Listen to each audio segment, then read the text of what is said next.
नमस्कार दोस्तों, स्वागत है आप सबका अपना यूट्यूब चैनल एनालिसिस क्लासेस में। दोस्तों आज के इस वीडियो में हम डिस्कस करने वाले हैं बिना भाई university semester 4 economics honours core paper 9 का, जो अभी आप लोग का एग्जाम हुआ है फर्स्ट शिफ्ट में। तो चलिए देखते हैं क्वेश्चन का लेवल क्या था। तो जैसे कि आप लोग देख सकते हैं यहाँ पे इकोनॉमिक्स कोर पेपर 9 है, बिना भाई यूनिवर्सिटी क्वेश्चन पेपर है 2020-23 सेशन वाले को, ठीक है, जो आज ही फर्स्ट शिफ्ट में एग्जाम हुआ है और समय आप लोग को 3 घंटा और 80 मार्क्स का एग्जाम हुआ, जैसे कि आप लोग को पता होगा। तो चलिए डायरेक्ट हम क्वेश्चन पर देखते हैं। तो टोटल आप लोग को 5 माने कि 4 क्वेश्चन को लिखना था, जिनमें से क्वेश्चन नंबर 1 कंपलसरी है। तो क्वेश्चन नंबर 1 में ऑब्जेक्टिव प्रश्न पूछा जाता है, जैसे कि आप लोग यहाँ पे देख सकते हैं प्रत्येक प्रश्न 2 नंबर का रहता है। तो पहला प्रश्न पूछा गया था, in which year International Monetary Fund was established, अंतर्राष्ट्रीय मुद्रा कोष की स्थापना किस वर्ष हुई थी। तो अंतर्राष्ट्रीय मुद्रा कोष की जो स्थापना हुई थी 1945 ईस्वी में। राइट आंसर ऑप्शन नंबर ये होगा, स्थापना हुई थी 1945, परंतु जब लागू 1947 में हुआ था। बल्कि ये आपसे नहीं पूछा गया, आपसे पूछा गया इस्टेब्लिश्ड यानी का स्थापना किस वर्ष हुई थी। तो स्थापना जो है 1945। राइट आंसर ऑप्शन नंबर 2 होगा, ठीक है। अगला प्रश्न है बी नंबर में पूछा गया था कि अंतर्राष्ट्रीय व्यापार के आधुनिक सिद्धांत का प्रतिपादन किया है Adam Smith, David Ricardo, J S. Mill. Option number 4 है हेक्चर ओहलिन। तो यहाँ पे अंतर्राष्ट्रीय व्यापार के आधुनिक सिद्धांत का जो प्रतिपादन है हेक्चर ओहलिन ने किए थे। ऑप्शन नंबर यहाँ पे आपका राइट आंसर ऑप्शन नंबर 4 हो जाएगा। अगला प्रश्न है C, the famous book the International Economy is written by, यानी कि प्रसिद्ध पुस्तक जो है किताब द इंटरनेशनल इकोनॉमी के लेखक है। तो इसके जो लेखक है पी.टी. एल्सवर्थ है। राइट आंसर ऑप्शन नंबर यहाँ पे ये होगा, ठीक है। अगला प्रश्न पूछा गया था डी नंबर में, प्रशुल्क का वर्गीकरण आधारित होता है वसूली के आधार पर। ये रिपीटेड प्रश्न है, ठीक है, या प्रयोग मापदंड के आधार पर, उद्देश्यों के आधार पर। तो इसका जो राइट आंसर हो जाएगा ऑप्शन नंबर डी होगा, इनमें से सभी, इन्हीं सभी का आधार है प्रशुल्क का, ठीक है।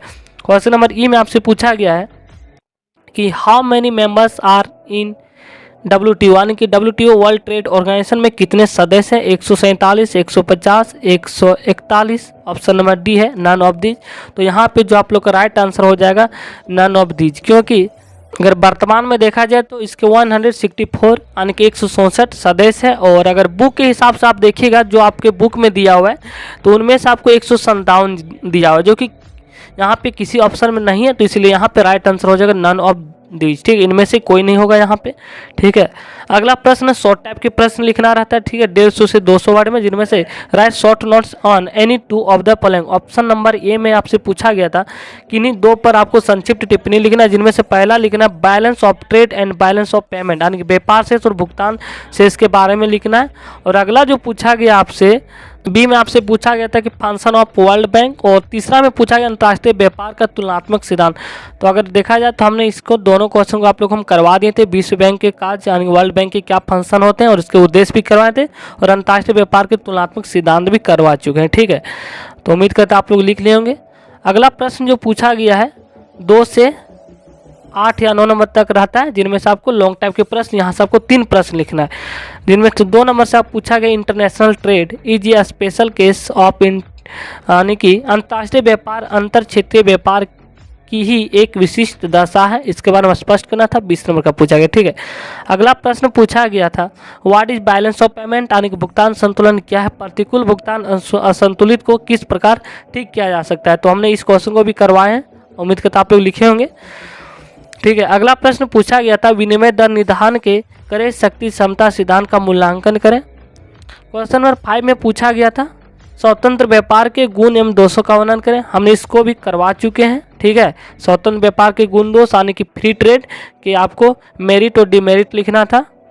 और अगला प्रश्न इसको हम शॉर्ट टाइप में आप लोग को इंपॉर्टेंट क्वेश्चन बताए थे कि आप मूल्यन की परिभाषा दें, इसके कौन कौन से गुण दोष हैं। और हमने जितने भी इंपॉर्टेंट क्वेश्चन करवाए लगभग सारा प्रश्न आप लोग का आ गया है, क्योंकि देख सकते हैं स्वतंत्र व्यापार के गुण दोष पे आ चुका है। अब मूल्यन के बारे में आप लोग को शॉर्ट टाइप में बताए ही थे। अगला है व्यापार के लाभ से क्या समझते हैं, व्यापार से उत्पन्न लाभ का विभाजन देशों के बीच किस प्रकार किया जा सकता है, ठीक है। अगला प्रश्न जो क्वेश्चन नंबर 8 को हम वेरी वेरी इंपॉर्टेंट क्वेश्चन बताए थे कि प्रशुल्क क्या है, इसके गुण दोषों को वर्णन करें, ठीक है। लगभग जितने भी इंपॉर्टेंट क्वेश्चन बताए थे आ ही गया है, तो उम्मीद करता आप लोग अच्छा से लिखे होंगे।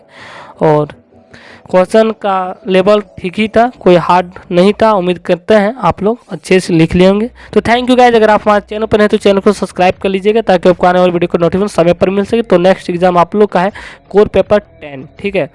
तो कोर पेपर 10 भी बहुत जल्द इंपॉर्टेंट क्वेश्चन बता दिया जाएगा और क्वेश्चन आंसर भी करवा देने की कोशिश करेंगे। जो जो आपके एग्जाम के विषय इंपॉर्टेंट प्रश्न बनता है उन सारे प्रश्नों को। Thank you guys.